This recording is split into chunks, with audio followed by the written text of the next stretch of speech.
Welcome back, everybody. I hope you guys are having a fantastic day today. And today we're going to be talking about Colin Trevorrow's concept art for Duel of Fates. They just got leaked 14 hours ago, so we're going to go ahead and go through, talk about each and every one of them, and give you guys my thoughts. If you guys didn't see my thoughts on the script, I will leave that video in the description below and at the end of the video. So let's just go ahead and dive right into it. Right here, I'm just going to enlarge each one so we can get a better view. But we have Rey with her double-bladed lightsaber. And this is her on the Star Destroyer when they go to the, I think it was the spice mines of Kessel, or I can't remember which planet they went to, but they went and they stole a Star Destroyer. This is interesting. This is what I wanted to see in the movie. I wanted to see her with a double-bladed lightsaber, and unfortunately we didn't get that. All we got at the end was, of course, her yellow lightsaber, which was cool. You know, I liked to see a different color finally, which symbolizes, you know, her being the Sentinel and Guardian of the Jedi Temple now, or the Jedi Order. So that's interesting. I would have liked to see that in the movie. I was hoping we'd get a double-bladed lightsaber because, you know, she uses her staff all the time. So we got that.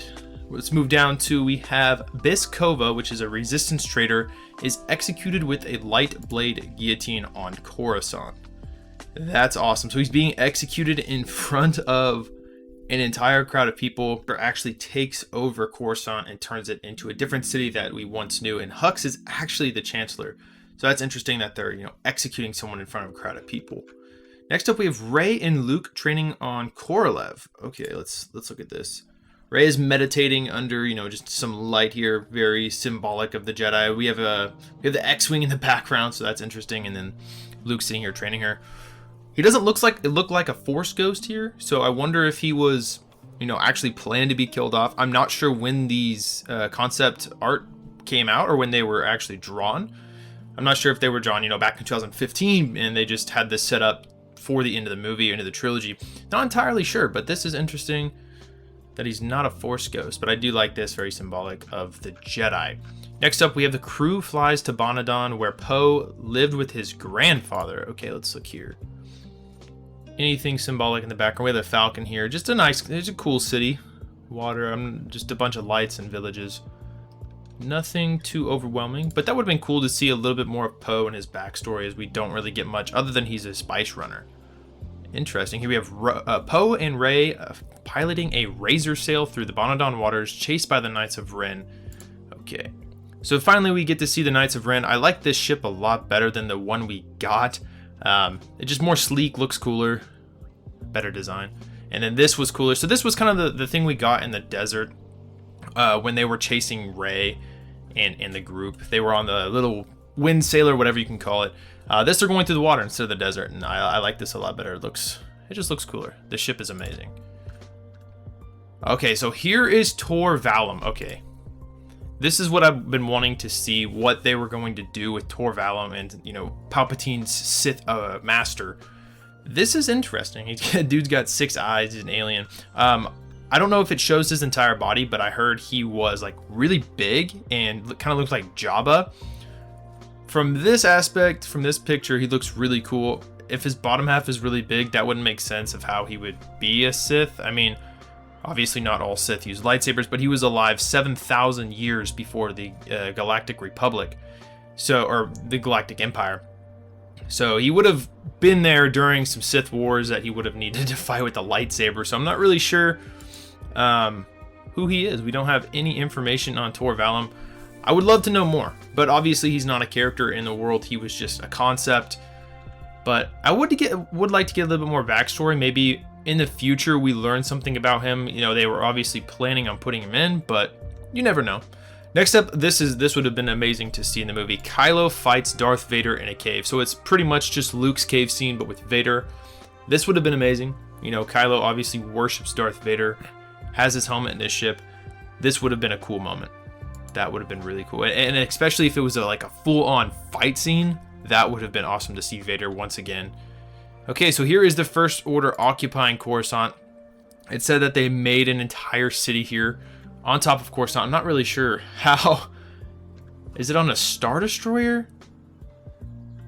And it's upside down going. That's interesting. That's interesting. Not really sure how that works. Gravity, you know, but interesting. Next up, we have Rose, Finn, Threepio, and R2 attempting to activate the beacon on Coruscant. Okay, so this is something that I didn't like about the movie. Basically, they find out that the Jedi Temple on Coruscant has a beacon underneath it from the Old Republic age, and they go there and they try and send a signal to 50 planets to help them fight the First Order. Kind of like how Lando and Chewie go to the core systems to bring all the ships there at the end of the Battle of Exegol. So it leads to nowhere because eventually the First Order stops the transmission. So I didn't really like this. You know, it's kind of just a plot point that goes nowhere, just like the Canto Bight scene. So I don't think it was really necessary to put this in the movie or have this in the movie, but whatever. Next up, we have R2 and Threepio roaming the streets of Coruscant. This would have been interesting to see. Maybe we get a few scenes that we know from the prequel, some buildings, just something that's reminds us of the prequel, and then R2 and Threepio realizing that because, you know, they've been there. They lived on Coruscant for many years during the Age of the Republic, so that would have been cool to see. Nice little throwback. Plus, you know, always want to see R2 and Threepio together. Next up, we have Finn rallies citizens on Coruscant underground to fight back.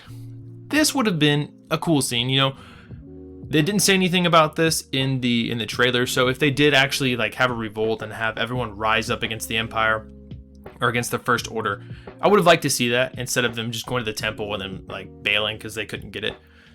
They would have lost. I don't see why, you know, the people would definitely get destroyed by an army if they didn't have anything. Oh my. Rey faces a monster outside the forest of Mortis. So yes, they do go to Mortis. Not really sure how they get there, considering Mortis is not really a planet in the galaxy. It's more on a different plane. Think of it like as a multiverse. It's just, it manifests itself when it wants to, just like we saw in the Clone Wars.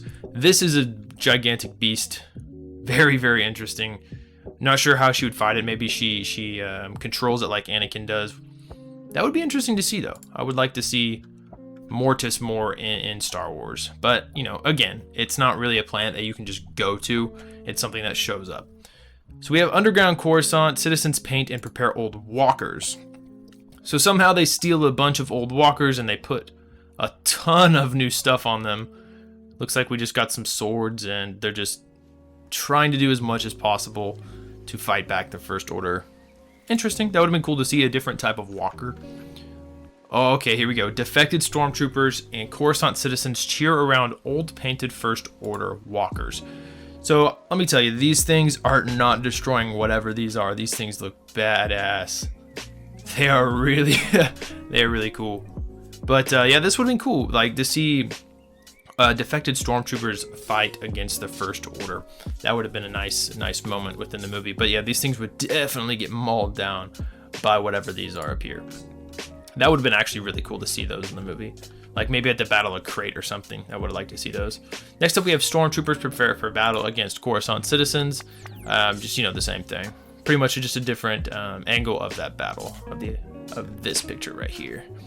And then we have in the Battle of Coruscant, R2 is destroyed. His head is scorched. Emotions like we've never seen before from Threepio.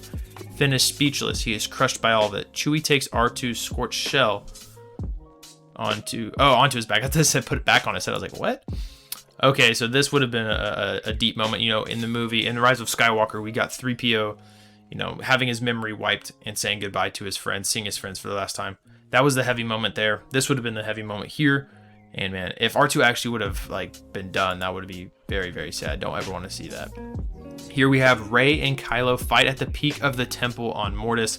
Kylo's new mask is visible. Can I zoom in here? That kind of looks like Revan's mask. I don't think I can. It's not going to let me. Nope. Nah, I can't zoom in anymore. That kind of looks like Revan's mask. I could just be saying that because, you know, I love Revan, but like it kind of does. It kind of like right there. I don't know. Nonetheless, this would have been a cool fight to see Rey with a double-bladed lightsaber fighting Kylo on Mortis. And here we have Luke blocks Kylo's lightsaber. Okay, so right here it shows that he is a Force Ghost. We got the blue glow. I wonder if he's using Tutaminis here. I'm not really sure how that works or if Force Ghosts can even use Tutaminis, but if he did, that'd be really interesting. If you guys don't know what Tutaminis is, it's the thing Yoda uses to consume the energy of Dooku and Sidious's Force lightning and shoot it back at them. That's what it is. It basically just consumes Force energy. That would be really cool to see if they brought this in the movie. Obviously, he's a Force ghost. He's kind of telling him, you know, don't do this. Come back to the light side. In the movie, he's like haunting him. So not really sure what scene this is in. It's probably on Mortis at the end, telling him to come back to the light, and eventually he does die at the end of the movie. So either way, Kylo dies, but he doesn't get his return to the dark or to the light side in this movie apparently. So here, once it becomes clear the First Order is losing the battle on Coruscant, Hux pulls out a purple lightsaber and commits seppuku. What?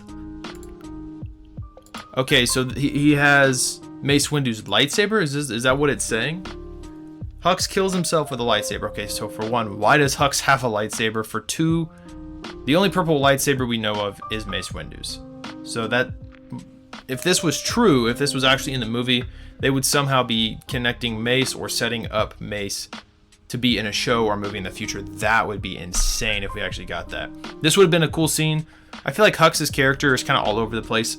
I like it, but it's kind of in the last movie, since he's a rat, I don't know. I would have liked to see him be the Chancellor. I think that would have been a cooler scene for him. But that is a cool scene. And it looks like the last one here is Leia and BB-8. Leia recording a hologram. Now we have to remember this movie, his script was actually written before Carrie Fisher's death, so she had a huge part in the movie. I mean, she had a huge part in all three, but it was a bigger role. She had more scenes and all that. So it looks down here in the corner, it says this was made in 2016.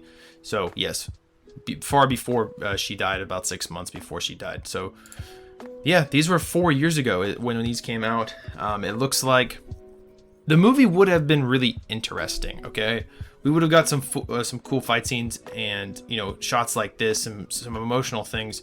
But I just feel like the movie itself would have been jumbled. And I know the Rise of Skywalker was the same way, but I don't know. Just reading the script alone doesn't do justice for a movie. You know, you can't just read a script and understand it fully, but I don't know. I feel like I wouldn't have liked this. See, this would have been a cool scene, but again, it would have felt like the Battle of Endor to me. And just this whole trilogy really felt like it was rehashing everything from the originals.